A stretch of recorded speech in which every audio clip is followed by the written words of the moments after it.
Radio मानव रचना 107.8 FM से जुड़े हुए हमारे सभी लिसनर्स और हमारे सोशल मीडिया से जुड़े हुए सभी व्यूअर्स का बहुत बहुत स्वागत है। मैं हूं दीक्षा आपके साथ और एक बार फिर से आज प्रोग्राम लेकर आई हूं आपके लिए एक खास मुलाकात जो हम हर हफ्ते करते हैं एक बहुत ही खास हस्ती के साथ, एक ऐसी शख्सियत के साथ जिनकी लाइफ से हमें बहुत कुछ सीखने को मिलता है।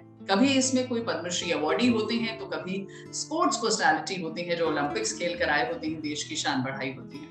लेकिन आज के इस प्रोग्राम में हम आपको एक ऐसी हस्ती से मिलवा रहे हैं जिन्होंने बहुत से लोगों की खूबसूरती में चार चांद लगाए हैं। एक ऐसी हस्ती जिनको मैं बचपन से देखती आई हूँ टेलीविजन पर, और टेलीविजन पर देखने के बाद अक्सर 90s में और 90s के बाद भी इनको देखकर ये लगता था कि क्यों ना हम भी अपना करियर ब्यूटी फील्ड में बनाएं। हमारे साथ आज जुड़ गई हैं डॉक्टर भारती तनेजा जी और एल्प्स ब्यूटी ग्रुप की फाउंडर डायरेक्टर हैं, हमारे साथ हैं। और ये हमारे लिए बहुत खुशकिस्मती की बात है कि ये आज हमारे साथ जुड़ी हैं, क्योंकि इन्हें बचपन से हम देखते आए हैं। इनके बहुत सारे सेमिनार्स बहुत लोगों ने अटेंड किए होते हैं, बहुत सारे लोगों ने इनसे ट्रेनिंग ली है और ब्यूटी इंडस्ट्री में एक रेवोल्यूशन इन्हीं के थ्रू आया था। तो भारती तनेजा जी, आपका बहुत बहुत स्वागत है रेडियो मानव रचना के सोशल मीडिया प्लेटफॉर्म और रेडियो मानव रचना में। तो डॉक्टर भारती, सबसे पहले मैं आपसे जानना चाहती हूँ, आपने ब्यूटी इंडस्ट्री में जो कदम रखा और बहुत ही कमाल की क्रांति लेकर आई आप, इसकी शुरुआत कैसे हुई थी? क्या आप बचपन से ब्यूटी एक्सपर्ट बनना चाहती थी? बचपन से आपको ये लगता था कि आप इसी फील्ड में जाएंगे या कुछ और आपके प्लान्स थे? बचपन से मुझे खूबसूरती बहुत पसंद थी। मैं हमेशा पहले अपनी मम्मी की हेयर स्टाइल्स और मेकअप किया करती थी और अपने फ्रेंड्स के सबके, तो मुझे खूबसूरत लगना और लगाना बहुत पसंद था। तो शुरू से मैं इसके ऊपर काम करती थी। लेकिन एजुकेशन मेरी टोटली डिफरेंट थी। My dad wanted me to become a doctor, तो मैंने बीएससी की, बीएड किया, रशियन लैंग्वेज की और फिर अपने डैड के सपने को भी लेटर ऑन पूरा किया। आई डिड माय बीएमएस, तो मैंने आयुर्वेदा में डॉक्टरेट की। लेकिन ये सारा पढ़ाना और खूबसूरती, ये दो मेरे अपने हमेशा मन में इच्छाएं रही, इसीलिए मैंने पढ़ाया भी, क्योंकि मुझे पढ़ाना भी बहुत पसंद था। लेकिन ब्यूटी पढ़ाना पसंद था। तो जब मुझे बिजनेस की बात आई, बचपन में तो मैं कहती कि जब मेरे बिजनेस की बात आई तो मुझे लगा कि अगर मैं अपने बिजनेस को मैं इस तरह से करूँ कि वो मेरे दोनों शौक पूरा कर सके, यानी कि ब्यूटी के शौक को भी और पढ़ाने के शौक को भी। तो मुझे लगा this is the best one, so that's why I came into beauty. और पहले मैं साइंस मैथ्स पढ़ाती थी और बाद में ब्यूटी पढ़ाती हूँ और ब्यूटी लोगों को खूबसूरत बनाती हूँ। और ये मेरा सपना था, लोगों को खूबसूरत बनाना, तो ये दोनों पूरे हो गए इस बिजनेस में आने से। जी। अच्छा डॉक्टर भारती, यहाँ पर मैं ये जानना चाहूंगी कि आपने ये एल्प्स ग्रुप की शुरुआत कैसे करी? क्योंकि आपके जो कॉस्मेटिक्स हैं, जब भी हम कभी बचपन में मम्मी के साथ कभी किसी शॉप पे जाते थे और नेल पेंट्स लेने होते थे या टोनर लेना होता था या मॉइस्चराइजर लेना होता था या कोई और चीजें लेनी होती थी, तो एल्प्स के प्रोडक्ट्स हमको बहुत ज्यादा दिखाई देते थे। तो ये एक रेवोल्यूशन था उस समय में, शुरुआत हुई थी, क्योंकि बहुत सारे प्रोडक्ट्स जो होते थे वो बहुत महंगे होते थे, तो कई बार लोग ले नहीं पाते थे, और ये बहुत रीजनेबल और बहुत अच्छी क्वालिटी के होते थे। अक्सर पार्लर्स में भी इनका बहुत ज्यादा इस्तेमाल होता था और बहुत अच्छी क्वालिटी के होते थे। तो ये आपने कैसे शुरुआत करी? अचानक से ऐसा क्या हुआ कि आपको लगा नहीं, अब ये जो है एक एंटरप्रेन्योर के फॉर्म में एंट्री करनी चाहिए और ब्यूटी इंडस्ट्री में कुछ बड़ा करना चाहिए? और जब मैंने अपना कॉस्मेटिक क्लिनिक, पहले पार्लर ही था, बाद में मैंने इसको कॉस्मेटिक क्लिनिक में कन्वर्ट कर दिया। बट जब मैंने अपना कॉस्मेटिक क्लिनिक खोला तो जब मैं सामान सबसे पहले दिन खरीदने गई तो मुझे 5 तरह की क्रीम्स मार्केट में दिखाई दे रही थी। लेमन क्रीम थी, ऑरेंज क्रीम थी और एक कोई क्रीम से क्रीम के एक रोज क्रीम थी, एक आलमंड क्रीम थी, तो एक विटामिन सी क्रीम थी। तो मुझे लगा ये सारी क्रीम्स का रेट सेम है, सिर्फ कलर डिफरेंट है। तो मतलब कैसे आलमंड क्रीम लेमन क्रीम जैसी तो एक्सपेंसिव, दोनों में बहुत फर्क होना चाहिए रेट का। एंड उस वक्त ही मुझे समझ में आ गया कि सिर्फ कलर्स फर्क है, परफ्यूम फर्क है, क्रीम अंदर से सेम है और फिर बहुत अच्छी नहीं है। तो फिर जब मैंने अपना कॉस्मेटिक क्लिनिक में काम करना शुरू किया तो मुझे तसल्ली नहीं हुई। तो I used to use my, because BSc की हुई थी, तो उस वक्त मैंने अपने ही जितने भी घर में चीजें होती थी, हर्ब्स और किचन से चीजें लेती थी, उनको मिक्स करके फिर इस्तेमाल करती थी। And later on with in 1 year I learned a course cosmetic making, और जिसको मैंने सोचा कि मैं अपने कॉस्मेटिक खुद बनाऊंगी, तो definitely once I use them तो I will be very very sure कि मैं जो यूज कर रही हूँ वो सही यूज कर रही हूँ, अच्छी चीज इस्तेमाल करूंगी तो अच्छे रिजल्ट मिलेंगे। तो मैंने अपने प्रोडक्ट्स बनाने शुरू किए। लेकिन लेटर ऑन जब मैं बनाती थी तो देयर वर 2 बिजनेस, प्रोडक्ट्स बनाना और कॉस्मेटिक क्लिनिक के बिजनेस को चलाना, तो दोनों मुश्किल थे। My husband took it over. हम दोनों बनाते थे किचन में, तो उनको बहुत अच्छा लगता था, शुरू में किचन में बनाती थी, तो उन्होंने बोला ये कॉस्मेटिक क्लिनिक ये तुम संभालो और ये बिजनेस मैं संभाल लेता हूँ। Then he started making it and then he did lot of courses. तो उसके बाद हमने फैक्ट्री खोली, तो अब ये कॉस्मेटिक्स बनाने की शुरुआत वहाँ से हुई। जी जी। डॉक्टर साहब, बहुत सारे जो आपको फॉलो करते हैं, बहुत सारी यंग गर्ल्स आपको फॉलो करती हैं, आप उनकी आइडल भी। लेकिन मैं आपसे जानना चाहूंगी, आप किसको अपना आइडल मानती हैं इस फील्ड में? कहीं कुछ ऐसा तो लगता होगा कि इनसे सीखा है या इनसे जाना है या इनको फॉलो करते हैं? बहुत ही मुश्किल प्रॉब्लम थी दिल्ली में। इंडिया में तो कोई था ही नहीं उस वक्त फॉलो करने के लिए। उस वक्त कुछ लोग ही नहीं होते थे खास, जब मैंने ये शुरू किया तो मैंने तो बहुत ही छोटे में शुरुआत किया था। I didn't have money even at that time. 2000 रुपए मैंने अपने मदरसा से लिए थे, जिससे मैंने शुरुआत किया था। और यहाँ पे कोई ऐसे अच्छे इंस्टीट्यूट भी नहीं थे जिससे आप सीख सको। तो मुझे उस वक्त लगा कि बाहर जाके सीखूंगी, और बाहर जाके सीखने की बात जहाँ आती है, तो मैंने बैंकॉक में शुरू में, because I did not afford learn more, तो बैंकॉक में जाके सीखना शुरू किया। तो इस तरह से इंडिया में कोई था ही नहीं ऐसा जिसको आप फॉलो कर सको। तो मैंने अपने आप से सीखा बहुत सारा चीजें। यहाँ पे इंस्टीट्यूट तो कोई बहुत अच्छा नहीं था, बाहर जाके सीखा। तो वहाँ से सीखते सीखते अब चलती गई। लेकिन एक बहुत इम्पोर्टेंट बात मेरे मन में जो बहुत बचपन से रहती थी, मैं जब भी कुछ करती थी तो मैं अपने टीचर से पूछती थी कि मुझे क्या करना चाहिए जिससे कि मैं अपना नाम बना सकूं। मैं जहाँ से निकलूं लोग मुझे जानते हो, लोग मेरे नाम से मुझे जाने। तो इसीलिए मैंने इस बिजनेस में भी आई थी। और उस वक्त अगर कहें तो यहाँ पे अब देखिए ना, अब तो गूगल से आपको बहुत दुनिया का पता चल जाता है। बिल्कुल follow anybody in the world. पर उस वक्त ऐसा कुछ था ही नहीं, कोई इंटरनेट नहीं था कि आप बाहर से किसी को फॉलो कर सके।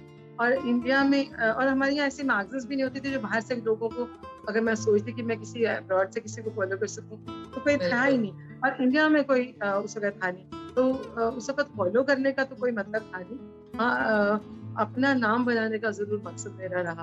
तो मेरे मन में शुरू से इच्छा थी कि अपना नाम बनाना। तो मुझे लगा कि जो चीज़ मुझे पसंद है, अगर मैं उस काम को कर लूँगी मैं, तो definitely I can do it better. तो मुझे शुरू से ब्यूटी पसंद थी, तो मैंने ब्यूटी को एज अ बिजनेस यूज़ किया, और अपने प्रोफेशन को जो मैंने सीखा था बीएड, उसको भी मैंने यूज़ किया, और अपने साइंस एजुकेशन को यूज़ किया। क्योंकि क्या होता था, मैं आपको बताऊं, शुरू में जब मेरे पास क्लाइंट्स आते थे फेशियल कराने या किसी काम के लिए, तो उनको कोई आइडिया नहीं होता था कि उनकी स्किन कैसी है और उसके हिसाब से कैसे क्या इस्तेमाल करना चाहिए।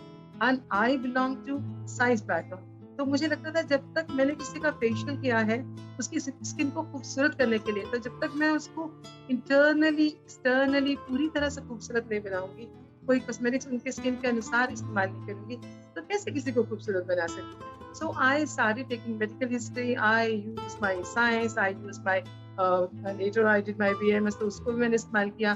सारा मैंने अपने साइंस एजुकेशन को इस्तेमाल करके ब्यूटी को मैंने कॉस्मेटिक क्लिनिक्स, ब्यूटी क्लिनिक्स में मैं लेके आई। That was the first one cosmetic clinic, क्योंकि उस वक्त ब्यूटी पार्लर या फिर कॉस्मेटोलॉजिस्ट होते थे, वो डर्मेटोलॉजिस्ट होते थे, तो वो सिर्फ बाहर से करते थे और वो सिर्फ फेशियल करते थे। तो एक नया कंसेप्ट लेके आना, that was important and I did that. बिल्कुल। और मैम, आपने 1989 में वाटरप्रूफ मेकअप जो था वो इंडिया में इंट्रोड्यूस किया। आज तो वाटरप्रूफ बहुत सारे प्रोडक्ट्स मिल जाते हैं, आप कुछ भी कीजिए वो नहीं हटते बहुत देर तक। परमानेंट मेकअप, नेल एक्सटेंशंस आप 1990 में लाई। मतलब आज नेल एक्सटेंशन आपको हर एक ब्लॉक में कहीं ना कहीं कुछ मिल जाते हैं स्टूडियोज, लेकिन उस time nail extension was a big thing. और लेजर ट्रीटमेंट लाई आप स्किन और हेयर के लिए, कंप्यूटराइज्ड हेयर स्टाइलिंग लाई, गोल्ड फेशियल जो 24 कैरेट, आप किसी से भी पूछ लीजिए, बी इट मेन और वुमेन, आजकल गोल्ड फेशियल मुझे लगता है कि हर अच्छे मौके पर सब करा लेते हैं। और सबको लगता है कि चेहरे पर बहुत चमक आ जाती है, और बिल्कुल आती भी है। तो ये सब आपने इंडिया में इंट्रोड्यूस किया, आप इंडिया में ये सब लेकर आई, तो कहाँ से ये विजन आपके अंदर आया? क्योंकि ये सारी चीजें इंडिया में उस टाइम सिर्फ पार्लर्स में लोग जाते थे, और बहुत कम लोग ऐसे होते थे जो तैयार होने भी पार्लर में जाते थे। शायद अगर मिडिल क्लास की बात करें तो एक करवा चौथ पर, शादी पर बस यही तैयार होने जाते थे, या किसी और फ्रेंड की मैरिज है या रिश्तेदारी में कोई शादी है तो थोड़ा सा हेयर स्टाइलिंग करवाने चले गए। अदरवाइज ये सारी चीजें करवाना बहुत, मतलब ऐसा लगता था कि नहीं करवानी, ये इनकी जरूरत नहीं है। तो ये विजन मैम कैसे आया आपके पास? बिल्कुल सही कह रही हैं, लोग सिर्फ अपने खास मौकों पे ही पार्लर में जाते थे। मैंने आपको जैसे बताया कि मुझे शौक था कि कुछ भी नया करने का, ताकि मेरा नाम हो सके। तो उस वजह से मैं और नया सीखने का, मैं हमेशा अपने स्टूडेंट्स को भी यही बोलती हूँ कि सीखते रहना बहुत इम्पोर्टेंट है। शुरू से पढ़ने में और पढ़ाने के लिए पढ़ना पड़ता है, तो पढ़ने का शौक था, नई चीजें करने का शौक था। तो हमेशा मैं जब सीखने गई, बाहर से सीखने जाती थी, तो वहाँ जाती थी तो इतनी सारी नई चीजें देखने को मिलती थी, और फिर मुझे वो बहुत अट्रैक्ट करती थी। मुझे लगता था कि मेरा इंडिया पीछे क्यों रहे, जब बाहर इतना सब कुछ हो रहा है, व्हाई नॉट इन इंडिया। मुझे याद है 1989 में जब मैं गई थी, तो मैंने नेल्स देखे, वहाँ पे नेल आर्ट हो रहा था, मुझे इतना अट्रैक्ट किया, खूबसूरती भी थी और एक स्टाइल था। तो मैंने सोचा मैं सीख लेती हूँ तो इंडिया में लेके जाऊंगी। Although it took long time to come into this thing, कि बहुत ज्यादा फेमस होने में, it took long time, but मैं उस वक्त लेके आई। उसी तरह से परमानेंट मेकअप मैंने वहाँ पे देखा, तो मुझे लगा कि इंडिया में कितने लोगों को परमानेंट मेकअप की जरूरत है। हमारे आईब्रोज अच्छे से हो जाए, परमानेंट लाइनर अच्छे से हो जाए। मैं खुद काजल लगाती थी, तो काजल के बिना रह नहीं सकती थी। मुझे लगा परमानेंट काजल लग जाएगा, what else you need, it's so easy in life.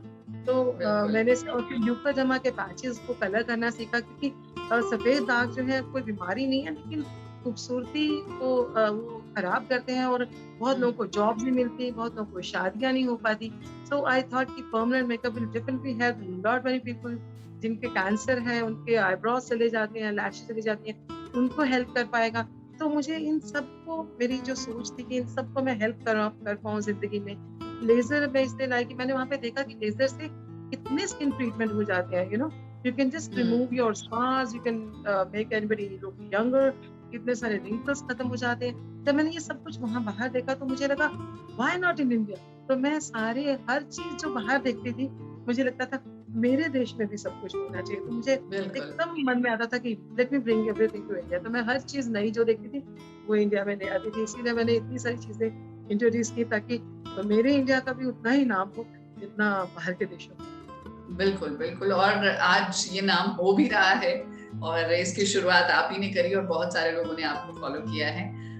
तो मैम अब चैलेंजेस की बात करते हैं, क्योंकि जब आप इतना बड़ा एम लेकर आते हैं, और फॉरेन से जब इंडिया में, उस टाइम इतना एक्सपोजर नहीं था, लोगों को इतना पता नहीं था, ट्रीटमेंट्स के बारे में इंफॉर्मेशन नहीं थी, और लोग अपनी ब्यूटी पे इतना खर्च भी नहीं करते थे उस टाइम जितना आज करते हैं अपने लुक्स पर या अपनी पर्सनालिटी पर। उस टाइम इतना ज्यादा मुझे लगता है कि लोग नहीं खर्च करते थे। तो चैलेंजेस क्या आए लोगों को ये समझाने में कि ये भी जरूरत है और आपको अपने आप को मेंटेन करना चाहिए, व्हाई नॉट? तो क्या चैलेंजेस आपको फेस करने पड़े? Actually, it took long time to make people understand what they should do it. तो बिल्कुल मुश्किल होता था लोगों को समझाना, लेकिन परमानेंट मेकअप बहुत ज्यादा हर एक की जरूरत। एक्चुअली मैंने ये देखा कि जरूरत क्या है, लग्जरी सिर्फ नहीं देखी, जरूरत को देखा। लाइक परमानेंट मेकअप आपकी जरूरत है। आपके आईब्रोज अच्छे नहीं है तो रोज आप पेंसिल लगाते हैं, टेढ़ी मेढ़ी लगाते हैं, एक नीचे एक ऊपर लगाते हैं, एक मोटी एक पतली बनाते हैं, तो it is your need.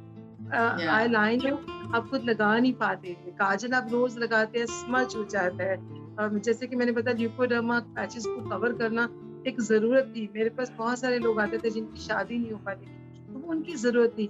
Nails बढ़ नहीं पाते हैं, बहुत सारे लोग हैं जिनके नेल बढ़ते ही नहीं है, वो कुछ भी कर ले, मैं कितना भी उनको ट्रीटमेंट बढ़ नहीं सकती। तो मैंने लोगों की जरूरत को समझा, not only for the luxury. Leisure से हम लोग स्कार्स को रिमूव कर पाते हैं, किसी को यंग कर देते हैं। हर कोई यंग लगना चाहता है, उस वक्त भी ऐसे बहुत सारे लोग थे जो यंग लगना चाहते थे। तो धीरे धीरे करके मुझे ऐसे लोग मेरे साथ जुड़ते गए जिनको सचमुच में इन सब चीजों की जरूरत थी, not only for the luxury, for the needs. तो जब आप किसी की जरूरत के समय हेल्प करते हो, किसी को खूबसूरती में उनकी चार चांद लगाते हैं, उनकी स्किन खूबसूरत कर देते हैं। तो आपको सिर्फ लोग पैसा नहीं देते, लोग आपको ब्लेसिंग्स देते हैं। और बिल्कुल। हमारे घर में हम लोगों ने यही अपने पेरेंट्स से सीखा था कि हमेशा लोगों के ब्लेसिंग्स कमाना, हमेशा किसी के लिए हेल्प करना।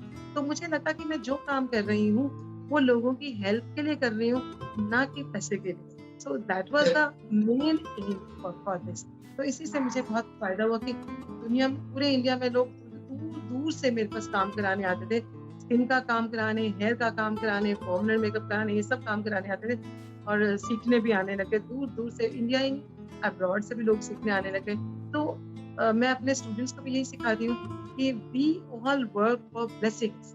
हमें लोगों को इतने ब्लेसिंग्स मिलते हैं तो अपने आप ही आप ग्रो करते हो और अपने आप ही जिंदगी में अच्छे काम कर पाते हो और खुशियां अर्जित कर पाते हो। बिल्कुल, बिल्कुल। और जब आप इतनी मेहनत कर लेते हैं तो आप बुलंदियों पे भी पहुंचते हैं और फिर आप बॉलीवुड की तरफ भी गईं। आपने बॉलीवुड की उस टाइम की सुपर डुपर हिट एक्ट्रेसेस का मेकअप किया। सुष्मिता सेन हो, माधुरी दीक्षित हो, ऐश्वर्या राय हो, नफीसा अली, दीप्ति नवल, मतलब ये कुछ ऐसे नाम हैं जो बॉलीवुड में हमेशा रहेंगे, चाहे ये फिल्में करें या ना करें। लेकिन आपने इन सब का मेकअप किया, तो ये बॉलीवुड की जर्नी आप हमारे साथ जरूर शेयर करें, क्योंकि हर किसी का ड्रीम होता है जो भी इस इंडस्ट्री से जुड़ा होता है कि कभी ऐसा मौका मिले। एक्चुअली क्या है कि उस वक्त दिल्ली में जब भी कोई शूट होता था दिल्ली में, तो एक्ट्रेसेस जो थी वो अपने मेकअप आर्टिस्ट लेके आती थी। लेकिन बहुत सारे ऐसे इवेंट्स होते हैं कि वो लोग जिनको मैं जानती थी, उन्होंने बोला कि आप कर सकते हैं, तो why to bring the makeup artist from from Bombay to Delhi. तो बहुत सारे इवेंट्स के लिए, बहुत सारे शोज के लिए, बहुत सारे कॉम्पिटिशन्स के लिए, तो बहुत सारे यहाँ पे बॉलीवुड के एक्ट्रेस आते थे। तो फिर उनको मुझे मौका मिल गया कि मैंने इतने सारे लोगों के साथ काम किया और लेटर ऑन मेरा कॉस्मेटिक क्लिनिक्स में ज़्यादा इंटरेस्ट था। तो मेकअप के लिए जितने भी ये स्टार्स होते हैं, they don't get satisfied with your staff. तो मुझे उनके लिए जाना पड़े धीरे धीरे करके, बिजनेस बढ़ता गया और कॉस्मेटिक क्लिनिक का बिजनेस इतना ज़्यादा हो गया तो मैंने इसलिए कम कर दिया। अभी जो स्टाफ से करवा लेते हैं हम उनके पास कह देते हैं। बाद में मेरे बेटियों ने भी, दोनों ने काफी सारे बॉलीवुड स्टार्स के साथ काम किया। छोटी वाले तो हॉलीवुड वालों के साथ भी किया, because she was staying abroad also for some time. लेकिन मैंने खुद करना बंद कर दिया क्योंकि मैं कॉस्मेटिक क्लिनिक्स में ज़्यादा इंटरेस्टेड थी। मेरी एजुकेशन भी ऐसी थी कि जो कॉस्मेटिक क्लिनिक में बहुत ज़्यादा फायदेमंद थी। So I use my education for cosmetic clinic jobs, beauty jobs, लोगों की परेशानियां दूर करने के लिए। तो उसमें मैं ज़्यादा चली गई। लेकिन पहले जब मेरे पास थोड़ा टाइम था तब मैं जितने भी बॉलीवुड के एक्टर्स, जो भी एक्ट्रेसेस आती थी, एक्टर्स भी, टॉम ऑल्टर, बहुत सारे एक्टर्स भी आते थे, उनके भी जब यहाँ आते थे तो हम उनके मेकअप सबके हम खुद ही किया करते थे। And they used to get surprised कि अरे कोई, क्योंकि वहाँ पे सिर्फ मेल्स करते थे मेकअप, तो उसको बड़े हैरान होते थे कि कोई लड़की भी मेकअप कर सकती है। उनको बहुत ही हैरानी होती थी हम लोगों के लिए कोई लड़की काम कर रही है। तो they used to be very very happy for that। बिल्कुल। तो ये सुन के ही मुझे इतना अच्छा लग रहा है कि दिल्ली में अक्सर लोगों को ये लगता था कि यहाँ शायद ना हो वो चीजें जो उस दौर में बॉम्बे में हुआ करती थी। लेकिन मैम, आपको कोई ऐसा बॉलीवुड एक्टर या एक्ट्रेस याद है जिनके साथ आपको काम करके बहुत मजा आया हो और आपके माइंड में वो हमेशा के लिए कुछ पिक्चर्स रह जाती हैं, कुछ मेमोरीज रह जाती हैं? ऑफ कोर्स मुझे सबसे ज्यादा मजा दो लोगों के साथ आया। एक तो माधुरी दीक्षित के साथ। मैं उनका मेकअप करने गई, उनके तब होटल में मैं गई थी किसी रूम में, मैंने खुद ही दरवाजा खोला and she said I am Madhuri Dixit. तो मुझे लगा कि मैं कैसे नहीं जानती आपको, ना मैं तो जानती हूँ आपको, मुझे आप नहीं जानते। तो मुझे बहुत ही अच्छा लगा। And then we were sitting and we were chatting, फिर खाना वाना इकट्ठे खाया। तो शी सर्व्ड मी प्लेट, उसने मुझे पकड़ाई तो मेरे दिल को छू गई। वैसे तो हमारे घरों में भी मेरे पेरेंट्स ने ऐसा सिखाया हुआ, लेकिन उसके बाद मैंने उनसे एक सीख ली, मुनमुन सेन से एक सीख ली। वो भी बिल्कुल ऐसे ही बिहेव करती थी। सुधा चंद्रन थी, शायद आपको बहुत सारे बॉलीवुड एक्ट्रेस मैंने देखे नहीं। सुधा चंद्रन थी, तो वो भी उनमें भी बिल्कुल ऐसा था कि जरा सा भी जो एक दिमाग चढ़ जाता ना, वो नहीं था। they were very grounded। तो इन सब से आप जब मिलते हो, उनके साथ काम करते हो, तो यू वर्क लाइक दैट। तो इसीलिए हम लोग जब लोगों के साथ बात करते हैं तो we are also grounded. I am very happy, my children are also same, वो भी बहुत ग्राउंडेड है। तो ये बड़ा इम्पोर्टेंट है, हम इनसे बहुत कुछ सीखते हैं। इन सब से कम से कम ये 4 लोग तो ऐसे थे जिनसे मुझे ये बहुत ही अच्छी-अच्छी चीज़ें सीखने को मिली। बिल्कुल, बिल्कुल। और जब आप इतने बड़े लोगों के साथ काम करते हैं, तो खुद का कॉन्फिडेंस भी बहुत बूस्ट होता है कि अगर सुपरस्टार्स हमसे मेकअप करवा रहे हैं और हमारी तारीफ भी कर रहे हैं, तो इसका मतलब कुछ तो कमाल किया होगा हमने। लेकिन इसके साथ-साथ जब मैम आप बहुत बुलंदियों पे आ जाते हैं, तो थोड़ा-सा क्रिटिसिज्म भी होता है कहीं न कहीं। तो कभी ऐसा हुआ कि क्रिटिसिज्म भी आपको झेलना पड़ा या कॉम्पिटिशन बहुत ज़्यादा होने लगा, तो कहीं-कहीं कुछ मन घबराया या फिर आप हिम्मत में रही वैसी जैसे आज हैं? आज भी आप बिल्कुल वैसे ही खूबसूरत हैं, आज भी बिल्कुल वैसे ही दिख रही हैं जैसे आप 20 साल पहले दिखा करती थी। एक्चुअली क्या है, जब हम लोग मैंने शुरू किया था तो सबसे ज़्यादा क्रिटिसिज्म तो तब था, क्योंकि मैं इस बिज़नेस में आई उस वक़्त आई वाज़ अ टीचर। तो लोग बोलते थे कि आप टीचिंग कर सकते हो, teaching is such a good business, तो आप कहाँ टीचिंग छोड़ के इस बिज़नेस में आ गए? तो बहुत ही लोग मुझे क्रिटिसाइज़ करते थे कि ये उस वक़्त ब्यूटी बिज़नेस का नाम भी बहुत खराब रहता था, अच्छा नहीं गिना जाता था। पर मुझे अपने आप को लगता था कि मैं बहुत अच्छा कर सकती हूँ, क्योंकि मुझे पसंद है। और जो चीज़ आपको पसंद होती है, आप उसको खेल-खेल में कर जाते हो। तो मुझे बहुत ही पसंद है। तो मैंने इसको और पढ़ाना भी इसमें मुझे मिला, तो मुझे बहुत ही अच्छा लगा। तो मैंने इसको शुरू किया। और क्रिटिसिज़्म तो हमेशा ही आपका कभी ना कभी होता है। और कॉम्पिटिशन की बात करें तो जैसे-जैसे कॉम्पिटिशन बढ़ता है, वो हर चीज़ें स्प्रेड भी होती है। देखिए आज नेल आर्ट हर जगह स्प्रेड हो गया, हर कोई कराता है। हम भी कर रहे हैं, दुनिया भी कर रही है, तो कॉम्पिटिशन से मैं कभी बिल्कुल। डरती नहीं हूँ। कॉम्पिटिशन में एक बात बहुत इम्पोर्टेंट है, once you go into competition जब बढ़ता है, उस वक़्त आपकी एजुकेशन सही होनी चाहिए, पहली बात। बिल्कुल। और दूसरी बात, हमको अपने आप को अपडेट करना ज़रूरी होता है कॉम्पिटिशन में, और वो मैंने कभी छोड़ा नहीं। अभी भी हम लोग अभी भी सीखते ही हैं। हर साल में मैं 2 बार एग्ज़िबिशन में जाती हूँ, कभी इटली में और कभी हांगकांग में, जिससे हम लोग हर नई चीज़ फिर से लाने की कोशिश करते हैं। Whatever latest we get in the market, in the world, I bring it. तो कॉम्पिटिशन में मुझे कभी डर नहीं लगा। डर सिर्फ उसको लगता है जो वहीं बैठ के चुपचाप घर के मेंढक की तरह बैठ जाता है। इफ यू आर बिल्कुल। Learning along with the world, then कोई कॉम्पिटिशन आपको परेशान नहीं करता। बिल्कुल। मैम आपने इतनी बुलंदियों को छुआ, इतना कुछ हासिल किया अपनी लाइफ में और उसके साथ-साथ आपने सोशल वर्क भी जारी रखा। बहुत सारे कैंसर सर्वाइवर्स को आपने परमानेंट मेकअप की एक पहल करी क्योंकि बहुत प्रॉब्लम होती है जब कैंसर का कोई पेशेंट होता है, तो उसको परमानेंट मेकअप दिया आपने, उसका एक कॉन्फिडेंस बूस्ट करने का काम किया। इसके साथ-साथ एल्प्स बनाए आत्मनिर्भर, ये आपने शुरुआत करी। बहुत सारी लड़कियों को, बच्चियों को आप फ्री ट्रेनिंग भी देती हैं ताकि वो अपने पैरों पर खड़ी हो सके। तो इस सोशल कंट्रीब्यूशन के बारे में हमें बताइए। मुझे लगता है ये सब कुछ आपको अपने पेरेंट्स से मिलता है। हमारे पेरेंट्स जैसे बहुत ही ज़्यादा सोशल वर्क करते रहे हैं, हमेशा दूसरों को हेल्प करते रहे, उन्होंने हमें सिखाया और हमने अपने बच्चों को अंदर इंजेक्ट किया। तो ये ऊपर से आता है कि हमेशा लोगों की हेल्प करना। मेरा तो बिज़नेस ही लोगों की हेल्प करने के लिए है, लेकिन अदरवाइज़ भी I belong to a Sardar family, तो हम लोगों में खास तौर पे होता है 10 बंद निकालते हैं, यू नो। तो आपने अपने अपना जो भी आप कमाई करते हो उसमें से कुछ पैसा आपको हमेशा निकाल के दूसरों की हेल्प में लगाना, ये हमारे अंदर इंजेक्टेड है। सो जी। That's why I used to do it from the starting. बहुत कुछ जिंदगी में लोगों के हिसाब से करा। अब अपनी एनजीओ खोल के तो हमने एड्स के हिसाब से बहुत सारी चीजें करनी शुरू की। अदरवाइज लोगों की एनजीओ के साथ मिलके काम करते थे। और कैंसर के पेशेंट्स जो होते हैं उनकी तो इतनी बड़ी प्रॉब्लम होती है, वो डिप्रेस्ड हो जाते हैं। उनको दवाइयों से ज्यादा डिप्रेशन बहुत अपने फीमेल्स को लुक होता से है। हो जाता है। अपनी खूबसूरती से हो जाता है कि मेरे बाल ही नहीं है, मेरे आईब्रोज नहीं है, मेरे लैशेस नहीं है।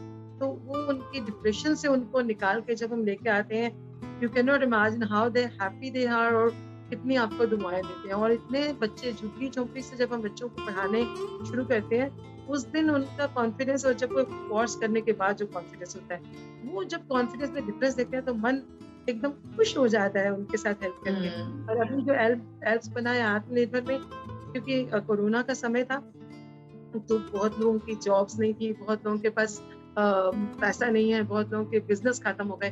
तो मैंने ये इस तरह से किया कि आप घर में बैठ के हमारा प्रोडक्ट आप बेचते हैं, और आपको घर में बैठ के आप खूब सारी कमाई कर सकते हैं और प्रोडक्ट बेच सकते हैं, जो कि बहुत आसान है, सिर्फ फ़ोन पे करना है। तो मैंने इसके ऊपर काम किया ताकि जो लोग आज बहुत मुसीबत में हैं, उनको भी फ़ायदा हो सके। तो हम लोग पूरी कोशिश करते रहते हैं कि किसी न किसी तरह से किसी की ज़िंदगी को थोड़ा-सा भी सँवार सकें, ताकि उसकी ज़िंदगी में खुशियाँ आ पाएँ।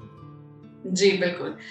तो मैम बहुत सारे अभी आपको लेडीज़ देख रही हैं, इनफैक्ट बॉयज़ भी देख रहे हैं क्योंकि वो भी मेकअप इंडस्ट्री का हिस्सा हैं और बहुत सारे लोग आपको देख रहे हैं और ऑफ कोर्स आपके कोर्सेज़ के बारे में जानना चाहेंगे। क्या खास कोर्सेज़ आप प्रोवाइड कर रहे हैं? और क्या फीस बहुत ज़्यादा होती है? क्योंकि कई बार क्या होता है कि बहुत सारे बच्चे जो हैं वो अफ़ोर्ड नहीं कर पाते बहुत महँगे कोर्सेज़ वगैरह। तो कुछ कोर्सेज़ के बारे में आप हमारे दर्शकों को बताएं ताकि वो भी जान सकें और ज्वाइन कर सकें आपकी क्लासेस। हम लोग के बहुत ऑलमोस्ट 26 कोर्सेज़ हैं हमारे पास, जिसमें कि हम लोग बेसिक से लेके एडवांस तक बहुत सारी चीज़ें सिखाते हैं। जब इतनी सारी चीज़ें तो जितना कोई अफ़ोर्ड कर सकता है, उसके हिसाब से पहले बेसिक सीख लेता है और मुझे लगता है कि अगर आप बेसिक सीख लेते हैं और अपना थोड़ा-सा भी कुछ कमाई शुरू कर लेते हैं, तो उसी कमाई को बस आप इस्तेमाल करते जाओ आगे, आगे, आगे, तो हमेशा आगे हम्म। बढ़ते थे। I did it like that. मेरे पास ₹2000 थे।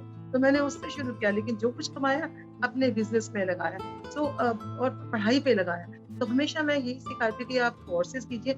अगर आपके पास कम पैसे हैं तो आप बेसिक से शुरू कीजिए और अगर आपके पास पैसे हैं और आप बिल्कुल एकदम से बड़ा-सा बिज़नेस शुरू करना चाहते हैं, देन पूरा का पूरा कोर्स टुगेदर आप इकट्ठा कर लीजिए और उसके जब इकट्ठा आप करते हैं तो हमेशा आपके पैकेजेस बन जाते हैं, आपके लिए सस्ता हम्म। पड़ जाता है। So whatever money you have, आप हमारे साथ जुड़े हैं तो हम आपकी हर तरह से राइट काउंसलिंग देते हैं, जिससे कि आपको ज़रूरत क्या है, आपकी इच्छा क्या है, आपका दिमाग कैसे चलता है, आपके हाथ कैसे चलते हैं, आप ज़िंदगी में क्या करना चाहते हो, आपके एम्स क्या हैं, आप हम्म। इन सभी चीज़ों को देख के हम जो उनको काउंसलिंग देते हैं या उनको क्या करना चाहिए, उनके पास कितना पैसा है, उनके पास जगह है कि नहीं, उनके पास कितना समय है।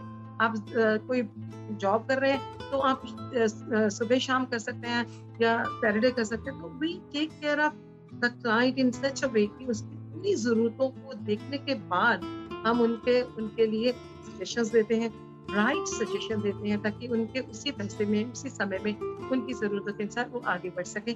और इतने सारे कोर्सेज़ हैं जिनसे उनके इंटरेस्ट के अनुसार वो कुछ भी कर सकते हैं। परमानेंट मेकअप तो बाद की बात है। पहले बेसिक में हेयर है, बेसिक ब्यूटी है, मेकअप है, तो इनमें से कोई भी कोर्स वो करना चाहे और फिर आगे जोड़-जोड़ के बढ़ते जाएँ और पढ़ते जाएँ। तो मुझे लगता है कोई मुश्किल नहीं है। कोई भी हमारे साथ आके काउंसलिंग लेगा तो हम उनको बिल्कुल राइट पाथ पे भेज देते हैं, ताकि वो राइट पाथ पे चल के हमेशा अपने एम तक पहुँच सकें। जी। तो ये तो हो गई कोर्सेज की बात क्योंकि बहुत सारे लोग जो होते हैं वो आपके कोर्सेज को ज्वाइन करना चाहते हैं तो ये सवाल मैंने उनके लिए पूछा क्योंकि बहुत सारे लोग आपको देख रहे हैं तो ऑफ कोर्स वो जानना चाहेंगे कि किस तरीके के कोर्सेज हैं और कैसे वो ज्वाइन कर सकते हैं। मैम बहुत सारे अवार्ड्स आपको मिले, लाइफ टाइम अचीवमेंट अवार्ड और बहुत सारे अवार्ड्स, वुमेन एम्पावरमेंट अवार्ड्स, मतलब अनगिनत हैं, गिनती नहीं कर पा रहे इतने ज्यादा मिले हैं आपको अवार्ड्स। लेकिन इसके साथ साथ आप कॉलमनिस्ट भी रही हैं, आप बहुत सारी बुक्स में आपके आइडियाज और व्यूज जो हैं वो देखे हैं, हमने मैगजीन्स में देखे हैं, न्यूज़पेपर्स में देखे हैं और आपने अपनी बुक्स भी लिखी हैं। तो ये बुक्स कौन सी हैं, क्या खास इसमें टिप्स दी गई हैं ताकि जो लोग आप तक नहीं पहुंच पा रहे हैं वो आपकी किताबों से कुछ फायदा उठा सकें? अवार्ड्स जब मिलते हैं तो आपको बहुत खुशी होती है, डेफिनेटली आप जो कह रही थी। और मुझे सबसे अच्छा अवार्ड तो तभी लगा था कि जब मुझे राष्ट्रपति अवार्ड मिला था। बहुत सारे गोल्ड मेडल मिला था, लेकिन अवार्ड्स की अगर मैं बात करती हूँ तो मुझे लगता है सबसे अच्छा अवार्ड आपके लिए वो है जब आपका क्लाइंट आपसे खुश होता है और आपको ब्लेसिंग्स देता है। इससे अच्छा अवार्ड कोई नहीं होता। और जब आप जो जो जो लोग जुड़ना चाहते हैं वो हमारे साथ किसी भी तरह से जुड़ेंगे तो उनके लिए फायदा हो जाता है, क्योंकि लोग जुड़ जाते हैं तो हम उनके लिए फायदा पहुंचाते हैं। बुक्स तो मैंने ब्यूटी के बारे में किया, लेकिन ऑल्दो 10th क्लास के लिए भी मैंने गृह शुभ है उसमें मेरे बारे में लिखा गया और मेरे कंप्यूटर हेयर स्टाइलिंग के बारे में लिखा गया। और बाकी मैंने ब्यूटी के बारे में बुक्स लिखी हैं, मेकअप के बारे में बुक्स लिखी हैं। जो लोग भी इवन बाय ओनली स्टूडेंट्स, आप भी कोई भी अगर मेरी ब्यूटी बुक्स पढ़ता है, मार्केट में अवेलेबल है, हिंदी में है, इंग्लिश में है और बुकलेट्स भी हैं, मेकअप के बुकलेट्स भी हैं। जो भी पढ़ता है वो खुद भी अपने आप को खूबसूरत बनाने के तरीके, इसमें घरेलू तरीके भी हैं और स्टूडेंट्स के लिए क्या एक क्लिनिक के अंदर, एक पार्लर के अंदर वो क्या क्या कर सकते हैं किसी के खूबसूरत बनाने के लिए, उनके बारे में। और स्टूडेंट्स के लिए मैं इसलिए भी घरेलू भी चीज़ें उनके वो भी काम आ जाती हैं, अगर वो मार्केट से कुछ नहीं खरीद पा रहे हैं और या अपने क्लाइंट को देख के उनके लिए कुछ कर पाना चाहते हैं तो अपनी किचन से भी लेके उनके ट्रीट कर सकते हैं। तो मेरे सारी बुक्स में किचन से भी लिखा हुआ है और प्रोफेशनली आप भी जान सकती हैं कि आपको क्या कराना चाहिए, सो दैट जब आप किसी कहीं कराने जाए तो कोई आपको डिच ना करे, कोई आपके साथ धोखा ना करे। बिल्कुल बिल्कुल। तो मैम यहाँ पे एक चीज मैं आपसे जानना चाहूंगी, जब आपने किचन की बात करी तो मुझे अच्छे तरीके से मेमोरीज याद है कि टीवी चैनल्स पर दोपहर में आपके प्रोग्राम्स कई बार आते थे और जो लेडीज थी वो जरूर देखती थी इसको। ऑफ कोर्स उन्हीं के उनको बहुत मजा आता था देखने में और बहुत सारी गाइडेंस मिलती थी। लेकिन अभी हमारे दर्शक जुड़े हुए हैं और बहुत सारे लोग आपको देख रहे हैं, तो कोई ऐसी ब्यूटी टिप्स कुछ शेयर करना चाहें? क्योंकि अक्सर लोगों के पास ये एक्सक्यूज होता है, खासतौर पर से लॉकडाउन में एक सबसे बड़ी प्रॉब्लम थी कि कहीं जा नहीं सकते, तो अपने आप को खूबसूरत बनाएं कैसे, किस तरीके से खुद को मेंटेन करें। तो किचन में से कुछ ऐसी चीजें जिनका इस्तेमाल कर सकें और अपने आप को घर से बाहर जाए बिना भी ठीक रख सकें, खूबसूरत रख सकें, वो कुछ टिप्स अगर आप बता पाए तो। किचन, आपकी जो किचन है आपकी टोटल खूबसूरती की जगह है, जहाँ से आप हर चीज किचन में से लेके या अपने गार्डन में से लेके अपने आप को खूबसूरत बना सकते हैं। और अगर आप खूबसूरत लगना चाहते हैं तो आपके कुछ स्टेप्स जो है वो फॉलो करना जरूरी है। Cleansing, moisturising, toning and then nourishing. और जब आप बाहर जाते हैं तो प्रोटेक्टिंग, स्किन को प्रोटेक्ट करना बहुत जरूरी है। तो घर के अंदर आपके दूध, दही और इतनी सारी चीजें हैं जिनको आप क्लीनिंग के लिए, स्किन को क्लीन करने के लिए इस्तेमाल कर सकते हैं। और इसके बाद मॉइस्चराइजिंग की बात हम करें तो आपके घर में केला है, आपके घर में हनी है, जो मॉइस्चराइजिंग के लिए काम आपके आ जाती हैं। और आपके गार्डन के अंदर तो जरूर आपने गमले में लगाया होगा एलोवेरा, आजकल सबसे अच्छी चीज है जिसको आप इस्तेमाल कर सकते हैं। एलोवेरा का जेल अगर आप यूज करते हैं तो आपकी पिगमेंटेशन दूर होती है, रंग गोरा होता है, कहीं आपको कोई चोट लग गई है वो सही हो जाती है, और अदरवाइज भी मॉइस्चराइजिंग भी होता है और नॉरिशिंग भी रहता है। आप घर में दूध मलाई जो है वो नॉरिशिंग का काम करते हैं, आलमंड ऑयल नॉरिशिंग का काम करती है, तो उसको नॉरिशिंग के लिए आप इस्तेमाल कर सकते हैं। बहुत सारे मैं पैक्स बनाती हूँ जो बताती हूँ। और स्किन टोनर, आपके घर में ही इतने स्किन टोनर्स बन सकते हैं। आप बाहर से थोड़ा सा पुदीना अगर आपके गार्डन में है या किचन में, उसको बॉईल कर लीजिए, नीम बॉईल कर लीजिए, तो उसको जब 1/3 पानी रह जाता है तो उसको ठंडा कर लीजिए, वो बहुत ही अच्छा स्किन टोनर बन जाता है। अगर आपकी स्किन बहुत ड्राई है तो आप गुलाब की पत्तियों को बॉईल कर लीजिए, 1/3 रह जाए उसको ठंडा कर लीजिए, वो अच्छा स्किन टोनर बन जाता है। और इसी तरह से अगर आप घर से बाहर जा रही हैं तो आप हमेशा एलोवेरा का जेल लगा के फिर उसके ऊपर मेकअप करें तो आपका स्किन जो है बहुत ज़्यादा प्रोटेक्टिव रहती है। आप नॉरिशमेंट के लिए मैंने आपको बहुत सारी चीज़ें बता दी, तो इन सब चीज़ों का इस्तेमाल करें नॉरिशिंग के लिए, टोनिंग के लिए, मॉइस्चराइजिंग के लिए। आप घर में इतनी सारी चीज़ें हैं। और ज़्यादा जानकारी के लिए आप मेरा चैनल है, मेरा यूट्यूब चैनल है, उस पर देख सकते हैं। मैं रोज़ उनके ऊपर बहुत सारी टिप्स डालती हूँ और मेरे बहुत सारे सोशल मीडिया पे प्रोग्राम्स चलते रहते हैं। Every Sunday I am there on social media at 5 o'clock for my programme. मैं सबके क्वेश्चंस का आंसर देती हूँ। आपकी कोई भी प्रॉब्लम हो आप मुझसे बोल सकते हैं। और अभी सारे न्यूज़पेपर्स में मेरे हर न्यूज़पेपर में, हिंदी के जितने भी न्यूज़पेपर हैं मेरे, उनमें कॉलम चलते हैं। You can write down your queries, I will definitely answer. बिल्कुल बिल्कुल। और बहुत, जब आप ये टिप्स बता रही हैं ना मैम, तो बहुत मजा आ रहा है क्योंकि हमारी बालकनी में, गार्डन में सबके पास ये सारी चीजें हैं। आपको नीम का पेड़ भी मिल जाता है आसपास, आपको एलोवेरा भी बहुत ज्यादा मिल जाता है, रोज पेटल्स भी मिल जाती हैं। तो बहुत सारी ऐसी चीजें हैं जो हमारे घरों में है, लेकिन हम उनका इस्तेमाल कई बार नहीं कर पाते। और बड़े जो कुछ ऐसे प्रोडक्ट्स होते हैं जिनमें बहुत केमिकल है, कई बार उन पर ज्यादा डिपेंडेंट हो जाते हैं। तो आपने जो टिप्स बताई हैं वो तो बहुत आसान है, कहीं बाहर जाने की जरूरत नहीं है, लॉकडाउन भी है तो भी घर में बैठ के आप खूबसूरत बन सकते हैं, कोई टेंशन वाली बात इसमें नहीं। लॉकडाउन में तो मैंने बहुत सारी टिप्स आपको दी हैं। अगर आप मेरे यूट्यूब चैनल पे दें तो नॉट ओनली आपकी सब्जियां या फ्रूट, उनके पील्स को हम इस्तेमाल कर सकते हैं। ओनली बीटरूट की पील, तो हर चीज की पील्स को भी आप इस्तेमाल करें जो कि आप जनरली आप फेंक देते हैं, और उनसे ही आप खूबसूरती को बरकरार रख सकते हैं। बिल्कुल बिल्कुल। और 2-3 चीजें तो मैम मैं भी यूज करती हूँ, तो इसलिए मैं बिल्कुल आपकी बात से इस बात को कनेक्ट कर सकती हूँ कि ऑरेंज पील जो होता है उसको ड्राई करके आप पीस लीजिए और उसको चेहरे पे बाद में लगाइए, तो वो आपके स्किन को अच्छा कर देता है। रोज पेटल्स को ड्राई करके लगाइए तो वो भी बहुत अच्छा एक फील देता है स्किन पर। तो ये जो चीजें आप बता रही हैं ये वाकई बहुत कमाल होती है और लोगों को जरूर इन चीजों को अपनाना चाहिए, क्योंकि इनमें कोई खर्चा भी नहीं होता है और बहुत इजीली आप अपने किचन के सामान से, अपने गार्डन के सामान से खूबसूरत दिख सकते हैं, अपनी स्किन को मेंटेन कर सकते हैं। अच्छा डॉक्टर भारती तनेजा, इतनी खूबसूरत, इतनी बढ़िया लाइफ जर्नी आपके लिए, अभी भी कुछ ऐसा है जो आप पाना चाहती? मुझे लगता है कि लेटेस्ट चीजें हमेशा मैं इंट्रोड्यूस करती रहूं और सबको खूबसूरत बनाते रहूं। उसके लिए मैंने अभी एक लेटेस्ट जो किया है, आज मैं जहाँ बैठी हूँ, this is my clinic to be. मैं जहाँ पे अपना एक लग्जरी क्लिनिक खोलना चाह रही हूँ। जो लोग अपने आप को खूबसूरत बनाना चाहते हैं और लग्जूरियस वे से करना चाहते हैं, ऐसे बहुत सारे लोग हैं जो लग्जरी पसंद करते हैं।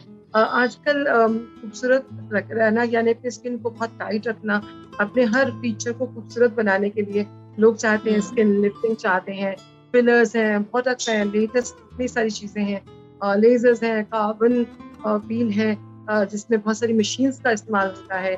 और आप लोग चिन को बड़ा करा लेते हैं, लिप्स को बड़ा करा लेते हैं, आईब्रोज को ठीक करा लेते हैं। तो ये सारे काम जो कि बहुत लग्जरीज के लिए हैं, सिर्फ जरूरत नहीं, लग्जरीज वे से अगर आप अपनी जरूरतों को पूरा करना चाहते हैं, तो ये मैं अपना एक luxury skin and hair clinic खोलने जा रही हूँ, जहाँ पे लोग आके और किटीज भी कर सकते हैं यहाँ पे, जैसे बोटॉक्स किटी है, अपनी मेकअप किटीज है। तो लोग अपने यहाँ पे पूरा, क्योंकि यहाँ पे बहुत अच्छा इंतजाम है पूरा, अगर आपको मैं दिखाऊं तो this will be a beautiful place where people can enjoy and get their work done. तो ये दोनों चीजें कहीं मिले कि वो अपने फ्रेंड्स के साथ मजे भी कर सकती हैं और अपने सारी प्रॉब्लम्स को भी सॉल्व कर सकते हैं और हमेशा यंग रह सकते हैं, बालों को खूबसूरत कर सकते हैं, hair extension, nail extension, permanent makeup, जो कुछ भी परमानेंट हम कह सकते हैं, आईलैश एक्सटेंशन और बाकी बोटॉक्स, फिलर सब, और कॉस्मेटिक क्लीनिंग जॉब्स, चाहे वो हेयर के लिए चाहे ब्यूटी के लिए,